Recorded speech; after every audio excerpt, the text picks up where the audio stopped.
What are your thoughts on Islam as a religion? I know that your brother converted and he stuck to it. Well, I know a lot about Islam, obviously, because since my brother's conversion, I've read a lot of books on Islam. Really? My simple argument would be I understand Andrew's draw to it, exactly like I'm saying about intellect applied is my idea of success and intelligence in a man.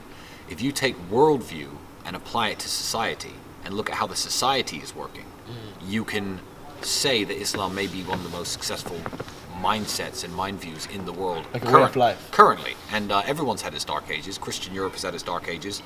Obviously the Islamic world has had its dark ages, where things weren't going too smoothly, and that's the nature of the world. But if you look at today and everything that's happening in the Middle East, the lack of drugs, the lack of rape, the lack of degeneracy, the lack of all these horrible things that I see in the West, then yeah, I absolutely get it, because it's a worldview that is shared by the culture and the people who live in a certain part of the world, and that part of the world is absolutely flourishing.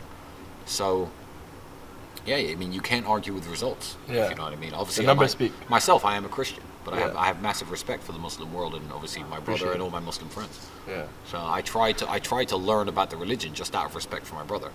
Because I'm not going to have some idiot try and throw me off guard. Oh, your brother's a Muslim. What's the difference between Sunni and Shia? What are the four pillars of Islam? I'm not going to sit there. I don't know. Of course I do. Sorry, the 5 pillars of Islam is your declaration of faith. Yes. It's prayer. It's charity. It's fasting during the month of Ramadan. And it's pilgrimage to Hajj. So I know all about the religion. Why did you? Yeah, no, I've got to know.